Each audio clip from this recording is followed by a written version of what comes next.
ThruNite TI5T, T for titanium, another single AAA battery light from ThruNite.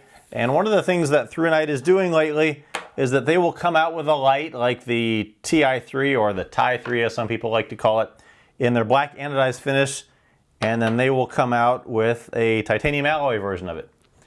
And then they will come out with a light like the Ti4 in their black anodized finish, and then they will come out with the titanium alloy version of it.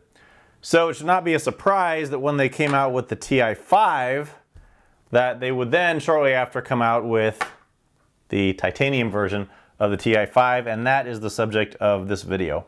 The Ti5 is another in their series of AAA lights. One of the things that distinguishes this from the Ti3, which is also a single AAA light, is that the Ti5 has a push button on the back, and this push button with this is a momentary mode, which a lot of people have kind of wanted for a while, and so they add that with this. I'll put a link in the description below, but the original Ti5 is around $20, and to get the titanium alloy version, the Ti5T, that's going to cost you around $40, and you can check out some links on Amazon to find those. Let's have a look at the light itself. In the back here, there is the button. The button is momentary, like I said, or you can click it fully on. In front of that, there is a non-removable pocket clip down to the body, which goes in just slightly down to the head. You take the head off, and in there you can put the single AAA light. There is a rubber O-ring here because this light is IPX8 rated like all the other ThruNite lights. And then we will screw the head back on. Down in the head there is one of the Cree LEDs, and there's an orange pure reflector there to give this a decent amount of flood, not super deep. The way this light works is that it will generally always come on to the moonlight mode. 0.8 lumens for 120 hours. From there, it goes up to 10 lumens for 6.5 hours, and then up to 130 lumens, and it will do that for 30 minutes. There is a hidden strobe mode. I like it when the strobes are hidden, and you get to that by cycling through the brightnesses twice. Low, medium, high, and into the strobe.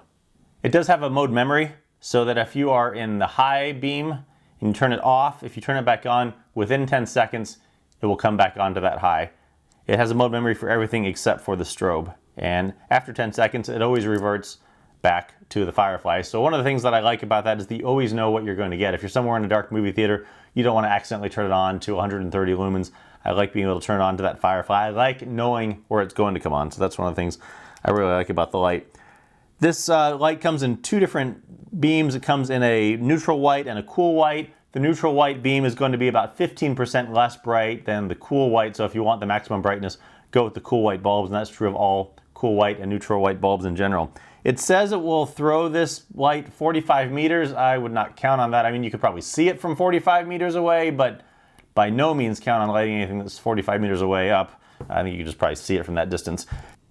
The one thing I don't like about this light is the pocket clip. There's a nice amount of space up here, which I appreciate for some thicker pockets, but down here, the tip of the clip is just doesn't flare out enough. So every time I put it into anything thicker than a shirt pocket, I always have to take my finger and just kind of pull it up a little bit. So I wish the tip of the clip here was flared out a little bit, and that's really true of this and the Ti4 as well, because they both have the same pocket clip. The Ti3, the pocket clip is more flared out. However, it goes over this kind of indented area. So, you know, if you put this type of pocket clip, this flaring on this, I think it would do a little bit better. So the pocket clip is the only downside of this light, but otherwise this light pretty much disappears in your pocket once you get it in there because it's just so darn small. If you want truly small, go for the Ti3, but some people have been wanting a light that has got the push button and the momentary, and so if you want that, the Ti5 or the Ti5T is going to be the light for you. So check it out, ThruNite Ti5T for titanium.